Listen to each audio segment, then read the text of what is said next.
Today's daf is daf Ayin Aleph. We are going to begin on daf Ayin Aleph, the first line, Our of Kana.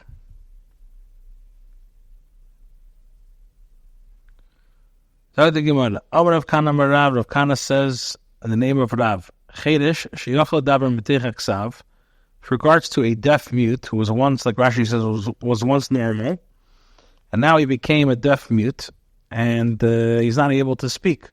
But Sheyachal Daber Metech Aksav, he's able to express himself through writing. So Rav says that Kaisvin v'Neistin get l'Ishtay, that the Beis Din writes and gives a get to his wife based on his written instructions. He instructed in writing that a get should be given to his wife. Now, Rabbi Yosef said, "My kamashmalon, what is Rav teaching us? Tanina, we learned already in our Mishnah, Nishtatik, if somebody became a mute, husband who was normal then became a mute, and they said to him, shall we write a get for your wife? And he nodded with his head. So what does the Mishnah say? You check him 3 times. If he responded, so the Mishnah clearly says that if they asked, the Beis Din asks, should we write the get for your wife? And he nodded, and they checked 3 different questions, and he said on no. When they asked him questions about the negative, he said no. In regards to the positive, he said yes. So the Mishnah clearly says, it says that he shall write a get, and give it to his wife based on the nod of his head. So what's he saying? The Mishnah clearly said that if he motions with his head, then we rely on his instructions. So now Rav Zeta says, "Elo kamris," mute you say. In other words, your question was based on the Mishnah, which is discussing somebody who's a ilam, who's a mute. Shani ilam, a deaf mute, is different because in the ilam case, his mind is intact. The tiny within medaber ve'eni shemeya zo chedesh. Somebody who can speak but can't hear, that's a chedesh. Shemeya ve'eni medaber, somebody who hears but can't speak, zo ilam. This is a ilam. So he's totally intact. He's totally normal. And both this one and that one are considered competent with regards to all these halachas. Now, Rav Kana stated his halacha with regards to one who can neither hear or speak. Now, this goes beyond the halacha of the Mishnah. Rav Kana says that the written statement of a deaf mute is an indication of his mental capacity. So that's what Rav Kana was talking about. The Mishnah, which says that that's talking about an ilim. He's totally competent. The chiddush of Rav Kana is we're talking about somebody that he neither can hear nor speak. The chiddush is that the written statement by this deaf mute is an indication of his mental competence. So now the word says, how do you know that somebody who speaks but can't hear, that's a chiddush, and somebody who can hear but can't speak, that's a ilim? So the Gemara says, the pasuk says, I'm like a deaf man, I do not hear. So we see chedesh has to do with hearing. And a mute man is somebody who will not open his mouth. By saying another answer, you could say that the word ilim, like Rashi says, and what's ilim is like a contraction of the expression, ishtikil milule, his speech has been taken away. Oh, and Rav Zera says, Ekashali, if you have a shayla on Rav Kana's statement, in other words, Rav Kana's statement is difficult for me. Hokashali, this is the question. The Tanya, we learned in the Brisa, now it says in regards to somebody who was called up to give testimony, and he weasels away and he failed to do so. So what does the pasuk say? Im lo yagid, if he does not give testimony, so the pasuk says that he's going to bear a sin. Now the Gemara learns now from here, prat le'ilim. This excludes a mute who's unable to utter his testimony. So he's putter from bringing the korban if he refuses to testify. So lo yagid, again, what does he say? Prat le'ilim, which means somebody who is mute, sheniyochel lahagid, he's not able to speak. Now, the Gemara says, why is he exempt from bringing the korban? He's able to utter his testimony through writing. So what do we see? Written testimony is not valid through writing.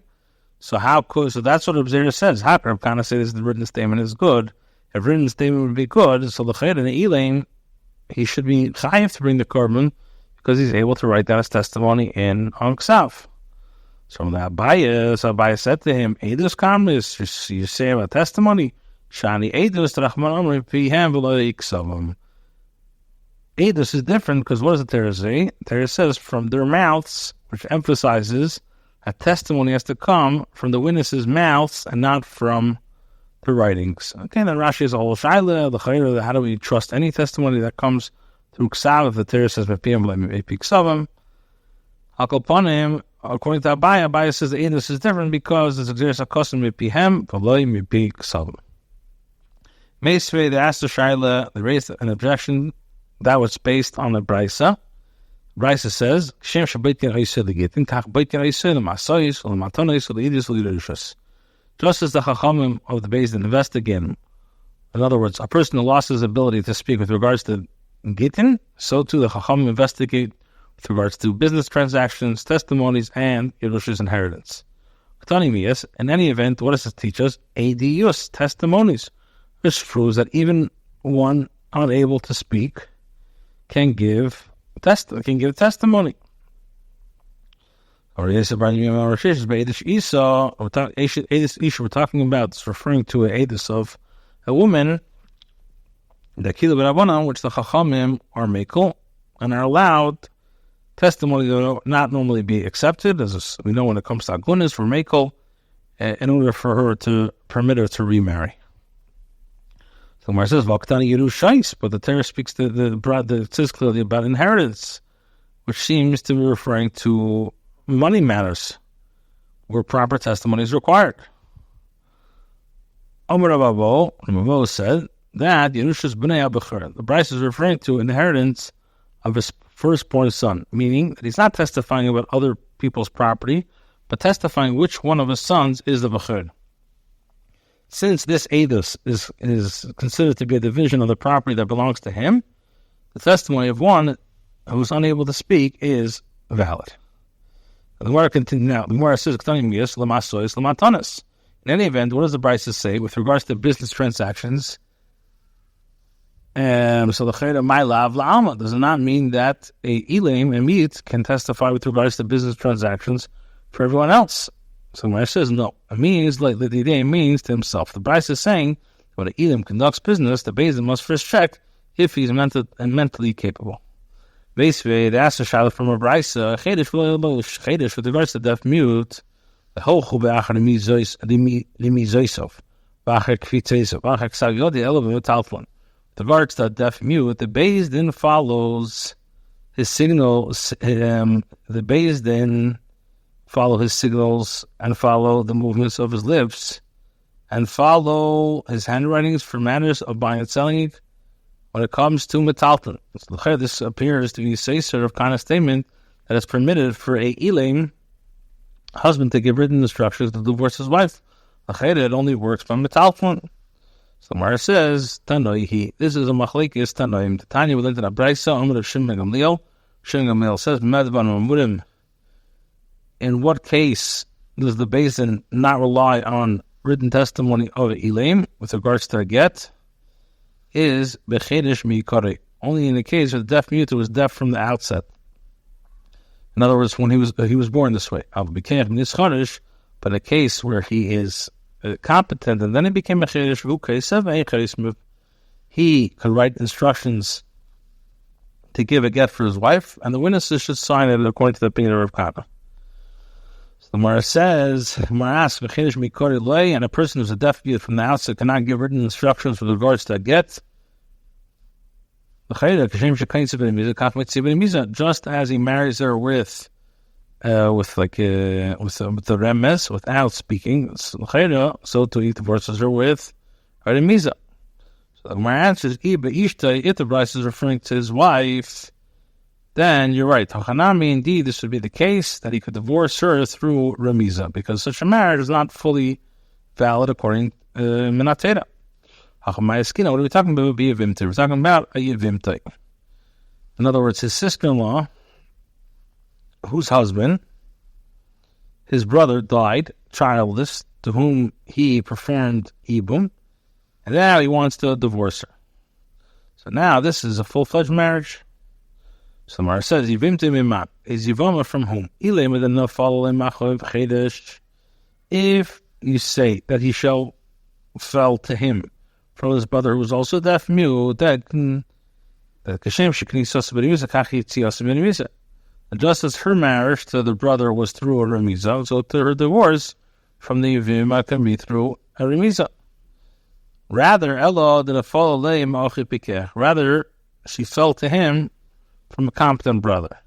So this Yibum is marriage by Melatero, whereas the deaf mute's remiza that he desires to divorce her is only midrabanan. Another answer, actually you can explain that she fell from the deaf mute's brother. And the Chacham instituted this decree with regards to a woman from his deaf mute brother due to the death of his competent brother. Where it says his wife as well, they should have made a decree that a deaf mute husband cannot divorce her to get if he marries a deaf mute. So my answer is Yivimte Mechalfi. His Yivama was married. His halachically competent brother might be confused with his Yivama. He should be Yivimte Mechalfi, but we do not confuse his own wife with a Yivama. Therefore, there's no need to make this decree. So the Gemara says, do we make such a decree, a chereshat bekeach? But now we learned in the Mishnah, in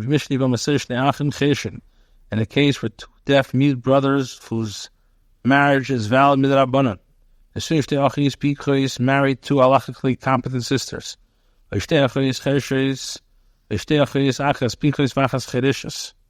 or to two deaf mute sisters or two sisters, one of whom was halachically competent and one of whom was a deaf mute. Or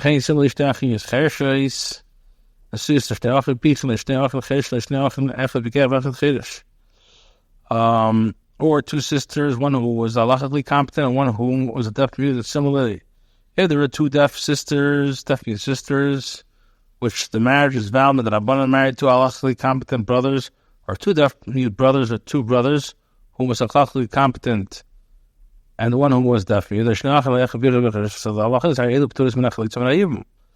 So in all these cases, these women are exempt from chalitza. Each sister is exempt as she's a sister of the wife of the Yivama. If they're unrelated, the men may marry them, Yibum, and if they wanted to divorce them, then they could be divorced. Since this is stated as a general halacha, it indicates that the deaf mute's brother can also give a get to his Yivama, who was previously married to his deaf mute's brother. The Chum did not institute a decree in order not to create confusion with a similar case of a deceased halachically competent brother. Rather, it's clear, as we initially answered, that it's referring to Yavama, previously married to a halachically competent brother who fell before Yavam, who was a deaf mute from birth. And we see that the answer we just gave from the previous one is rejected. Omer Rabbi Echn says, the friends of Rav Gamliel disagree with him and hold that written instructions from a deaf mute have no halachic validity.